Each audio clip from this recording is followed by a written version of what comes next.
बिस्मिल्लाहिर्रहमानिर्रहीम। अस्सलाम वालेकुम। काश्तकार भाइयों, हाइब्रिड चावल की कोई भी अक़साम आपने काश्त की हुई है, हाइब्रिड चावल यानी कि मोटा चावल आपने काश्त किया हुआ है, किस तरह से आप पैदावार लेंगे 100 से 120 मन 130 मन फी एकड़ पैदावार यानी भरपूर पैदावार हासिल करने के लिए आपको कौन कौन सी खादों का इस्तेमाल करना चाहिए और किस वक्त इस्तेमाल करना चाहिए, इसके बारे में आज हम बात कर रहे होंगे। अगर आपने हमारे चैनल सब्सक्राइब किया, चैनल को फौरन सब्सक्राइब कर दें, साथ में बेल के बटन को दबा दें ताकि फसलों के मुतालिक हम जितनी वीडियो बना रहे होते हैं वो आपको बर वक्त मिल सके।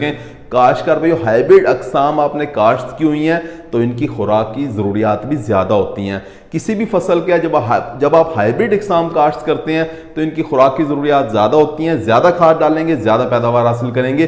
बिल्कुल इसी तरह हाइब्रिड चावल के अंदर भी अगर आप ज़्यादा खादों का इस्तेमाल करेंगे आपकी पैदावार बढ़ रही होगी। आमतौर पर 1 बोरी DAP खाद की इस्तेमाल की जाती है, लेकिन इस फसल के अंदर आप 1.5 से 2 बोरी फी एकड़ इस्तेमाल करेंगे, आपको पैदावार बढ़ती हुई नजर आएगी।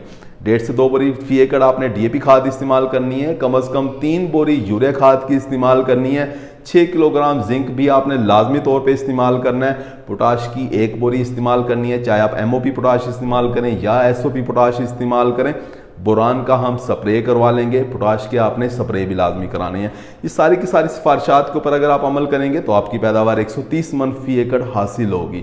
ये खादें आपने किस वक्त इस्तेमाल करनी है, तो टाइमिंग कुछ इस तरह से होगी कि जब आप पनीरी शिफ्ट कर देते हैं तो 3 से 5 दिन के अंदर आपने सारी की सारी DAP खाद इस्तेमाल कर देनी है। यानी आप 1 बोरी इस्तेमाल कर रहे हैं तो उसका छटा कर दें, 1.5 बोरी 2 बोरी इस्तेमाल करना चाह रहे हैं तो उसका छटा कर दें। साथ में पोटाश भी इसके साथ मिक्स कर लें, दानेदार पोटाश इस्तेमाल करें, बहुत अच्छे रिजल्ट मिल रहे होते हैं। SOP इस्तेमाल करें या MOP इस्तेमाल करें, दोनों में कोई भी इस्तेमाल कर लें जो आपको मार्केट के अंदर मिल जाए। MOP सस्ती पड़ती है, चावल के अंदर आप आसानी के साथ इस्तेमाल भी कर सकते हैं और बहुत अच्छे रिजल्ट भी हासिल हो रहे होते हैं। तो आप पोटाश को साथ ही DAP खाद के मिक्स करें और अपने खेत के अंदर छटा कर दें 3 से 5 दिन के अंदर। उसके बाद जब आपकी फसल यानी कि पनीरी शिफ्ट किए हुए आपको 12 दिन हुए हैं तो आप 1 बोरी यूरिया खाद की इस्तेमाल करें, साथ में 6 किलोग्राम जिंक इस्तेमाल करें 33% वाला। अगर आपका 27% वाला जिंक है तो मिकदार को बढ़ा लें। इसके बाद जब आपकी फसल जो है 18 से 20 दिन की हो जाती है तो आधी बोरी यूरिया खाद की इस्तेमाल करें। फिर आपकी फसल 24, 25, 26 दिन की हो गई है यानी मजीद 1 हफ्ते के बाद फिर आधी बोरी यूरिया खाद की इस्तेमाल करें। 30, 32 दिन की आपकी फसल हो गई है तो फिर आधी बोरी यूरिया खाद की इस्तेमाल करें। 40 दिन की आपकी फसल हो गई है तो फिर मजीद आधी बोरी यूरिया खाद की इस्तेमाल करें।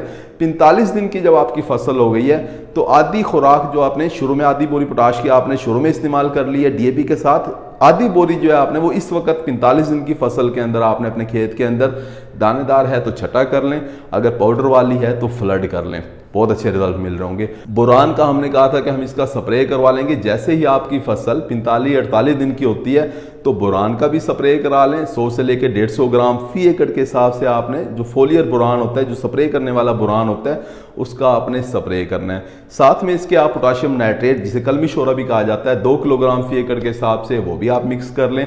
साथ में आपको अच्छा सा फंजीसाइड भी इस्तेमाल कर लें। आमतौर पर हमारे काश्तकार दोस्त जो है बायर कंपनी का नेटिवो 65 ग्राम फी एकड़ के हिसाब से इस्तेमाल करते हैं। ये तीनों आपस में मिक्स भी हो जाते हैं, तीनों को आपस में मिक्स करके 45 से 48 दिन की फसल हो तो आप इसका स्प्रे करवा लें। इसके बाद जब निसारा हो जाता है, सीटा बाहर निकल आया, दाना बन चुका है, दाना दूधी हालत में यानी दाना नरम है, तो उस वक्त भी अगर आप पोटाशियम नाइट्रेट कलमी शोरा 2 किलोग्राम फी एकड़ के हिसाब से आप स्प्रे करवा लेंगे, आपकी पैदावार बढ़ जाएगी।